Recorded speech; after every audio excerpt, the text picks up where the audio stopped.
Voilà, bien aimé, comme tu le constates, nous sommes malheureusement au sein même de Babylone la grande prostituée, la femme vêtue de porte écarlate, voilà. Et, je ne sais pas si tu vois comme moi, mais il y a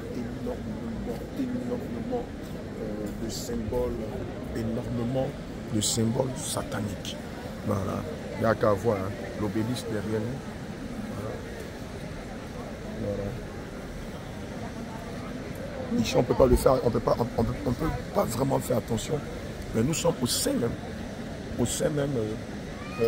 d'un symbole, de l'un des symboles phares en termes de satanisme. Amen. Voilà, c'est circulaire comme ça, avec à l'intérieur le triangle de Baphomet. Voilà. Et il y a tellement de choses à dire ici, tellement de choses à dire ici. Vous pouvez le voir de vous-même. Hein. Je sais pas, on va avancer un peu. On va voir.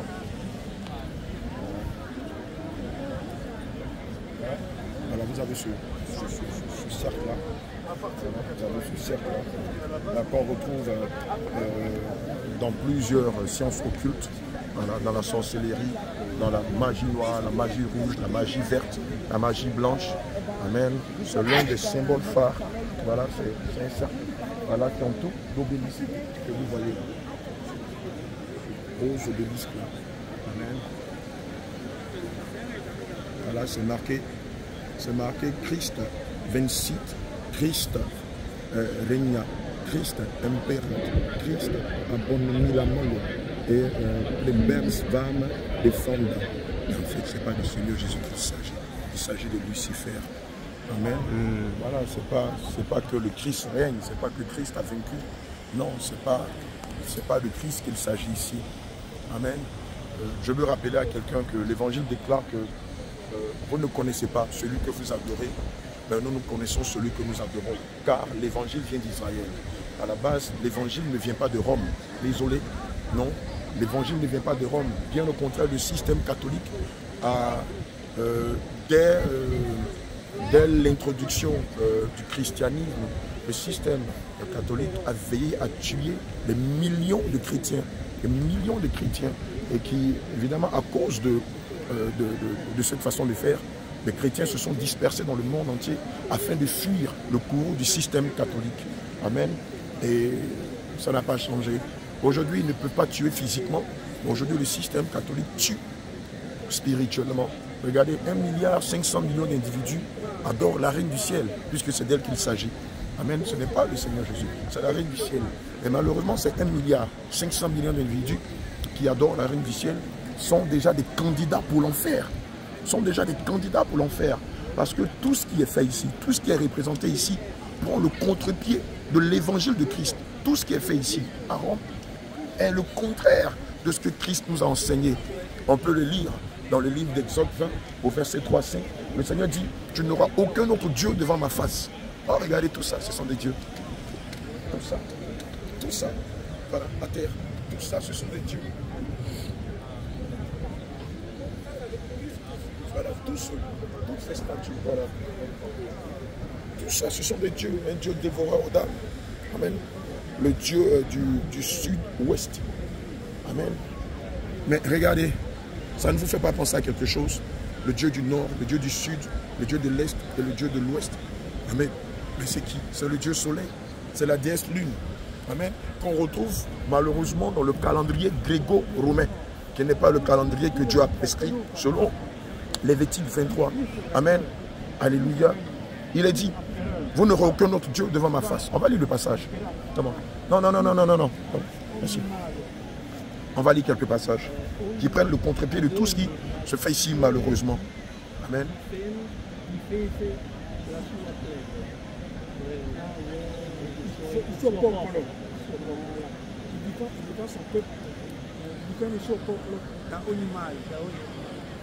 Voilà, prenez Exode 20.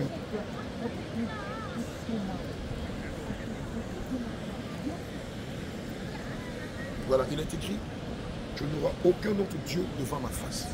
Amen. Je veux rappeler que Jésus est le Dieu invisible. D'ailleurs, il est le seul Dieu invisible. Tous les autres dieux sont visibles. le Dieu de Rome est visible. Vous les voyez, il y en a plein ici. Il y en a plein qui sont sous les balcons là. Tout ça, ce sont des divinités qui sont issues des traditions romaines. Alléluia. Amen. Et donc on voit, voilà, toutes ces statues, toutes ces idoles-là sont des dieux. Ce sont des dieux, comme je le disais tout à l'heure, qui viennent des us et des coutumes des Romains. Amen. Comme chez nous en Côte d'Ivoire, vous avez des dieux, mais qui ne sont pas le vrai Dieu. Le Dieu Poro, le Dieu Tanoé, le Dieu Palaiso. Amen. Le Dieu Kla, le Dieu Bla, le Dieu Nguessan. Amen. Alléluia, pardon. Le Dieu Bonson.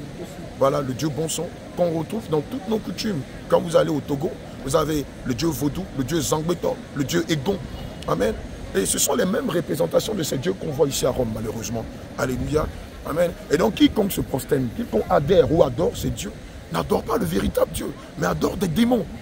Bien aimé, le livre de 2 Corinthiens 7, 2 Corinthiens 5, je crois bien, versets 11 à 12, déclare que Satan même se déguise en ange de lumière. Et il n'est pas étrange que ces ministres se déguisent en ange de justice. Mais leur fin sera selon leurs œuvres. Évidemment, ici, nous sommes, non, j'ai des passages que je dois lire. Ici, nous sommes malheureusement dans l'antre de Satan. Ici, c'est le bastion de Satan. Ce n'est pas le bastion du Seigneur Jésus. Non, ici, vous avez un Dieu qui s'appelle le Saint-Sacrement. Le Saint-Sacrement. Que l'on représente malheureusement par le Saint-Esprit. Or, quand on lit Jean 14, on va lire Jean 14 à partir du verset 16. Regardez ce que le Seigneur nous révèle. Et moi, je prierai le Père, et il vous donnera un autre consolateur, afin qu'il demeure éternellement avec vous. Amen. Le Seigneur nous promet un autre consolateur qui demeurera éternellement avec nous. L'Esprit de vérité que le monde ne peut recevoir. Mais regardez le monde qui est ici. Regardez-les. Regardez toutes ces personnes qui sont ici. Beaucoup sont sincères. Beaucoup paraissent vrais. Beaucoup pensent que ce qui est fait ici est de Dieu. Mais regardez-les. Aucun d'entre eux n'a la mine du chrétien. Aucun d'entre eux n'a la mine de la Vierge sage. Aucun d'entre eux n'a la mine de ceux-là qui exécutent à la perfection la parole de Dieu. Il n'y en a pas. Regardez. Regardez les femmes. Aucun voile. Les femmes en pantalon, en vêtements sexy. Amen. Beaucoup de vêtements étrangers. Amen. Beaucoup sont dénudés ici. Non, ça c'est pas le culte qu'on rend à Dieu. Ça c'est le culte qu'on rend des démons. Regardez les femmes. La plupart sont en pantalon. Or, en Deutéronome 22, verset 5, le Seigneur interdit formellement le vêtement d'homme chez la femme et le vêtement de femme chez l'homme. Regardez, tout est sans dessus ici. C'est un véritable méli-mélo. Mais qui favorise ce méli-mélo? C'est le diable. C'est le diable qui accepte tout et n'importe quoi, pas Dieu. Dieu est intransigeant sur le culte qu'on doit lui rendre. Amen. Et si le culte qu'on pense rendre à Dieu n'est pas conforme à sa parole, ce n'est pas Dieu qu'on adore, mais ce sont des démons. Que tu le veuilles ou pas, c'est une vérité de palisse. Regardez tout cela. Vous pensez que si on était au temps des prophètes et des apôtres, les prophètes ou les apôtres allaient admettre que des gens viennent comme ça, dépareillés, dénudés, venir adorer l'Éternel des armées, qui lui a dit dans le livre de Lévitique 18, verset 7, « Tu ne verras point la nudité d'une femme, ni de sa fille, cette apparente. » Amen. Mais regardez, les gens ici sont dénudés, exhibent leur partie privée, exhibent leur poitrine. C'est pas comme ça qu'on rend le culte à Dieu. Ça n'a rien à voir. Et je l'ai dit tout à l'heure, l'évangile ne vient pas de Rome. L'évangile ne vient pas d'Europe. L'évangile vient d'Israël. Israël n'est pas un pays de l'Europe. Alléluia. Israël est un pays de l'Asie. Non pas un pays de l'Europe. Et même si, quand on regarde bien les choses, à l'époque, Israël et l'Afrique n'étaient pas séparés par le canal de Gibraltar. C'est plus tard que Gibraltar a créé un canal à séparer l'Afrique des autres pays arabes. Amen. Et aussi d'Israël. Alléluia. Amen. Il y a tellement de choses à dire. Continuez un peu, vous allez voir. Amen. On parle du Saint-Sacrement, dont les gens disent que c'est le Saint-Esprit. Regardez, il y a des gens même qui viennent pour faire du mannequinat. Regardez, il y a des gens qui viennent pour faire du mannequinat ici. Mais le mannequinat, ça n'a rien à voir avec Dieu. Le mannequinat, ce sont les œuvres de la chair. C'est promouvoir le diable. On ne fait pas de mannequinat dans le culte qu'on rend à Dieu. On ne va pas venir exhiber son postérieur, sa partie privée, ou c'est un photographe va venir filmer votre postérieur comme je suis en train de voir. Je suis désolé. Le Seigneur recommande en 1 Timothée 2, verset 9, que la femme s'habille avec pudeur et modestie, en toute simplicité. Mais regardez les femmes ici. Aucune simplicité, aucune pudeur, aucune modestie dans leur façon de paraître. Oh, c'est des choses que Dieu prend en compte, que l'Éternel des armées prend en compte. Voilà, chez les regards de ma poitrine, chez les regards de mes fesses, chez les regards de mon dos. Voilà, ça passe devant nous là. Vous pensez qu'on règne tout à Dieu comme ça? Bien-aimé, je m'adresse à toi qui pense Dieu comme fait que Dieu a une mère, que Dieu c'est la statue qu'on voit ici, que ici c'est le centre névralgique du culte qu'on rend à Dieu. Non, ici c'est le centre névralgique du culte qu'on rend malheureusement à Lucifer. C'est pourquoi il y a autant de désordre. Non, Dieu ne met pas ce qu'on fait ici comme un parfum de bonne odeur. Désolé. Regardez vous-même. Amen. Je parle du Saint-Sacrement. Il est invisible, Dieu. Le Saint-Esprit invisible, ce n'est pas une statue en or qui a la forme d'un soleil. Désolé. Non, non, non, non. Ces choses, ça sert à manger et non pas à rendre un culte à Dieu. Il est dit que votre cœur, attendez, Jean 14, verset 16 à 19. Et moi, je prierai le Père, et il vous donnera un autre consolateur, afin qu'il demeure éternellement avec vous. Donc déjà, si on parle du principe d'éternellement, ça veut dire que ce n'est pas un homme qui crée le Saint-Esprit, mais le Saint-Esprit est Dieu lui-même. L'Esprit de vérité, que le monde ne peut recevoir, parce qu'il ne le voit point. Amen. Et ne le connaît point. Mais vous le connaissez, car il demeure avec vous, et il sera en vous. Bien aimé, le Saint-Sacrement ne peut pas demeurer en toi. Puisque pour que l'Esprit, pour que ce que le Seigneur promet demeure en toi, il faut que ce soit quelque chose de spirituel. Or, la seule chose qui peut demeurer en toi, c'est le Saint-Esprit, mais de façon invisible. Or, si on assimile le Saint-Esprit au Saint-Sacrement, ce n'est plus le Saint-Esprit dont il s'agit, mais il s'agit d'un démon ou d'un Dieu étranger. Alléluia. Amen. Il dit en plus, je ne vous laisserai pas orphelin. Je viendrai avec vous. Encore un peu de temps. Et le monde ne me verra plus. Mais vous me verrez car je vis et vous aussi, vous vivrez. Il dit quoi? Je ne vous laisserai pas orphelin. Je viendrai à vous. Le Seigneur annonce qui ici? Le Seigneur s'annonce lui-même. Et lorsqu'on a le Saint-Esprit, on marche dans la vertu, dans la justice, dans la vérité. Lorsqu'on a le Saint-Esprit, on marche dans le renoncement des œuvres de la chair. Oh, regardez ici, il n'y a pas de différence entre une boîte de nuit et ce que nous sommes en train de voir ici. Regardez, les gens sont dénudés. Regardez, je suis choqué. On se croirait en bordure de plage, sur une plage d'Europe ou une plage privée d'Afrique. Regardez, c'est choquant ce qu'on voit ici. Or, ici, personne ne peut recevoir le Saint-Esprit. Ici, malheureusement, personne ne peut recevoir le Saint-Esprit. Le Saint-Esprit, l'Esprit de vérité, ne peut pas régner en ce lieu. Parce que ce lieu fait la promotion du culte dédié à Satan et à tout son royaume. Amen. C'est d'ici que toutes les grandes décisions sont prises. C'est d'ici que les guerres sont prises. C'est d'ici que tout est fait. C'est d'ici que les destinées sont détruites. C'est d'ici que les destinées sont liées. C'est d'ici que des nations vont péricliter. C'est d'ici que les nations seront élevées. C'est d'ici que des présidents seront combattus. C'est d'ici que les présidents seront choisis. C'est ça Rome, la grande Babylone, la grande prostituée, la femme vêtue de peau et d'écarlate. Amen.